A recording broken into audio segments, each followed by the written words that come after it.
to it a couple times, understand what he's saying, but it wasn't one of those CDs that just stuck with me. Okay.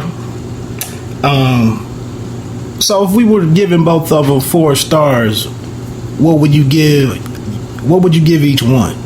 Each record? Each project? You said 4 stars? Yeah. Unless 5 would work better for you. We can do 4. I would say Forest Hills Drive was a 3, and To Pimp a Butterfly was I give both of them a 3. Okay. Because there's always a couple of those tracks that are, you understand what he's trying to say, but you just don't necessarily like the beat or the way that he says what he says. Like, what was the song? On Forest Hills Drive, Hello. I can't really mess with that song, but I get what he's saying. But the beat choice didn't really suit the rest of the album for me. That is a different song on that project that doesn't always do well for me listening. But so let me ask you this before we move on. I thought Kendrick's was miles ahead initially, and then I took a couple of months away from 2014 and I came back to it, and it's really close for me. It's like splitting hairs, and I don't know if I could say 2014 Forest Hill Drive is better, but I really think that it's almost equally as strong of a project, whereas Kendrick might be talking more to the people and to the nation, and kind of figuring out who he is, what he wants to be, what he wants to represent, whereas Cole is just like reminiscing over his life experiences to this point. Right. And I was just glad. I think both of them might have struck a chord, and we might have the resurgence of real album making in the game of hip hop instead of just 19 singles featuring anybody that you can get to, do you a feature. Right. So that's what I respected about both projects. And ironically, on the way home today, as we were scheduled to sit down for this discussion, my iPod shuffled on to For What a Dollar Costs. Yeah, that's my favorite song on the project. And being in the car is where I listen to most of my music, and I was just able to really take in that and break that, take it to the lab, so to speak. And that's a powerful record. Oh yeah. I like, and like I said, with the videos that both of these guys have been putting out, the All Right video is great. And then the what's the other one? The second one that came out, King Kunta. But also earlier today, for everybody that's listening, I tweeted it out earlier. You can go out there and check. Kendrick actually did a video for the interlude on there. This D Ain't Free. I don't know if that's the name of the interlude, but basically, I think it's just Free is the name of the interlude. But with the girl talking about the Brazilian weave and all that. So you can go out there and check out that video for that. I thought it was pretty good. And just shout out to TDE for really putting out some quality projects and trying to really raise the bar in hip hop. So also, I would urge people to check out that Combat Jack show with a 2-hour interview of J. Cole. You ever get to listen to that? Oh yeah. For all the J. Cole fans out there, I'm not above trying to shed light on other stuff. If you really like J. Cole, I would go out there and sound. And I can't even think of what was the link that I sent you? Not sure. I can't even think of it off the website, but you can also get, obviously you can get the Combat Jack show on iTunes. You can check it out there. The only thing I told you, my beefs with J. Cole are the excessive use of the N-word, and then he constantly refers to females as bees. And I held that against him pretty tough, because he represents so much positive and so much encouragement and empowerment, and going out here and kind of being a rebel, and how he's running his career as far as, you know, not putting out a video, right, and promoting it. But I guess that's just the dichotomy of being a man and a young man, and a young famous man is, you know, you're gonna have your options with the ladies. But the N-word discussion, we don't even have to revisit that. But that's pretty much my only beef with him, man. And then the only thing that I will say where me and J. Cole differ is the fact that on the closing song on there, what's the name of that one? I know you know it. The outro. Note to self. Yeah. He made the comment about not being able to sample somebody's record. Mm-hmm. And you know, he just was like, I'll give you the money for it, I should be able to do what I want with it.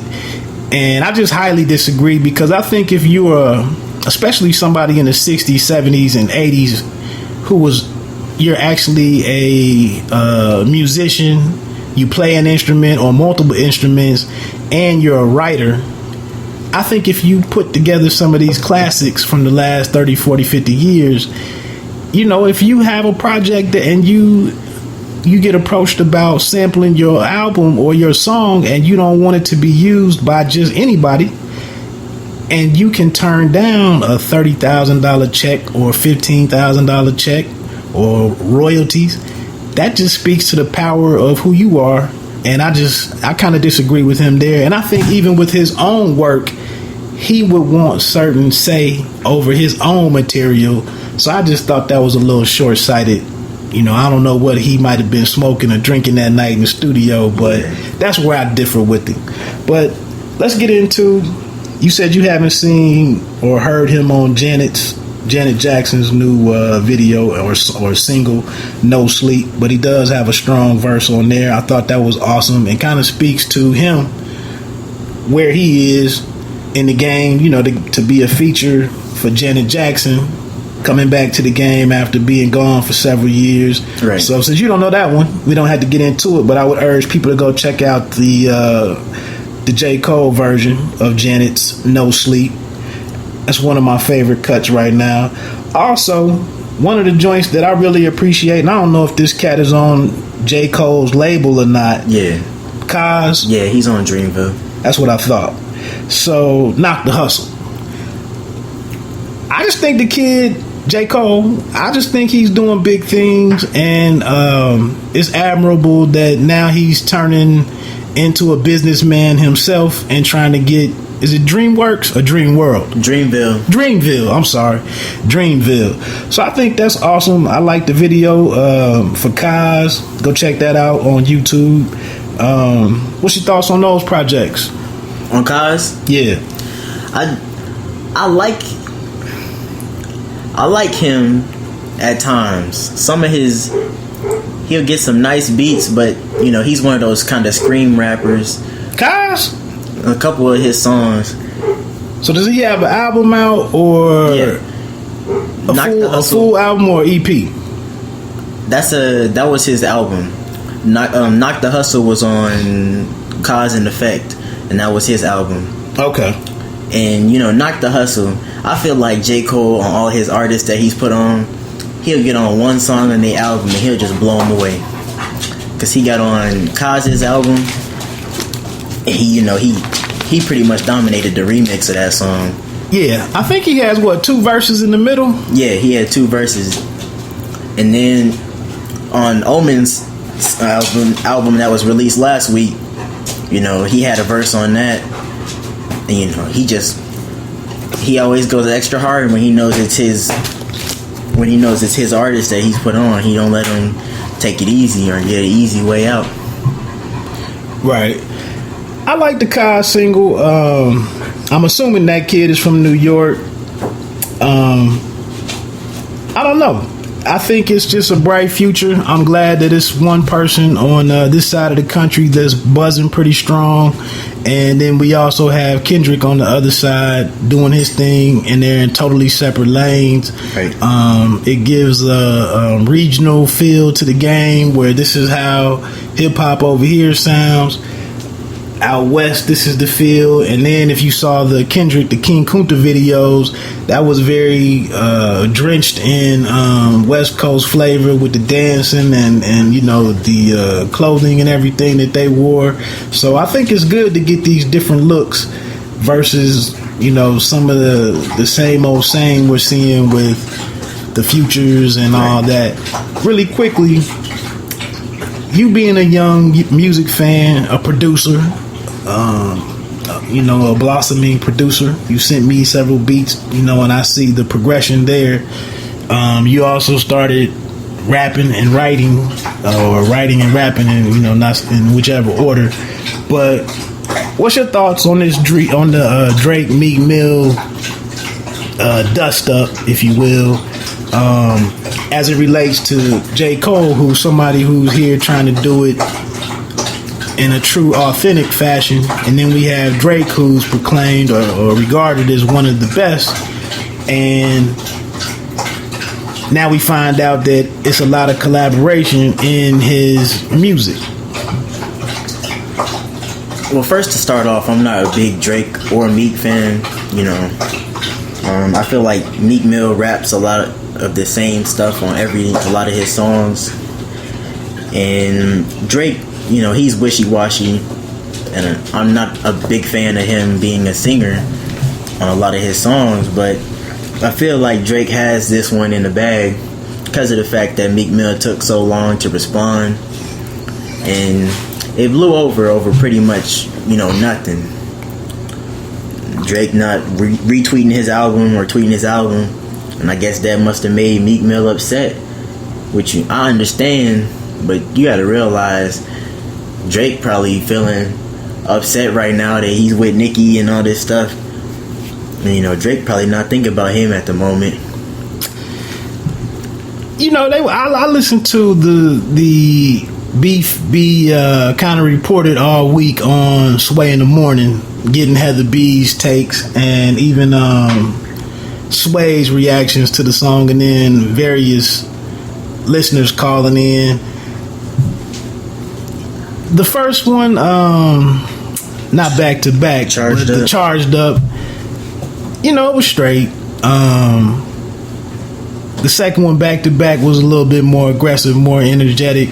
Last night I actually Googled, Meek finally came out with his response. I started seeing it popping up on Twitter, and I was like, let me go check this out, because probably 3-1 was saying that it was horrible.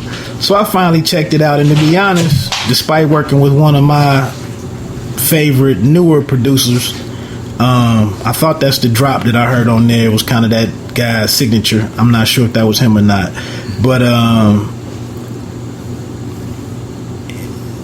I think Meek just does what he does. In my opinion, he's just, if I was to liken him to a running back, he'd be a guy that just puts a foot in the ground on the corner and heads in one direction. I mean, he's not a shifty guy. He's kind of like a downhill runner.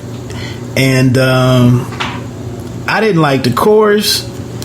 And if you caught it today, The Undertaker from the WWE has filed a lawsuit against Meek Mill for using his bell. Yeah, his ring entrance. You would have thought they would have cleaned that up legally before they got out there with it, but it's probably not I don't know if it's for sale or whatever, but now he's catching flack from that. And also I'm seeing Whataburger, a burger chain, has been taking different shots at Meek Mill online. So it seems like all in all it's a loss for Drake. I mean for Meek. Like you said, I'm not a fan of Meek's. I haven't been a fan of too much of his work as is. And then Drake, I give him his credit. I think he's done well for himself in the game so far. And OVO, you know, has the Jordan brand behind it. Sprite, Apple. Apple. So I mean, I mean, he's a decent looking guy. You know, he just looks the role, and I just thought it was a bad person for Meek to really jump out there with the role that he's on right now. I just don't think it was an ill-advised move for Meek. I think he picked the wrong fight. You know, I think he should have let something like that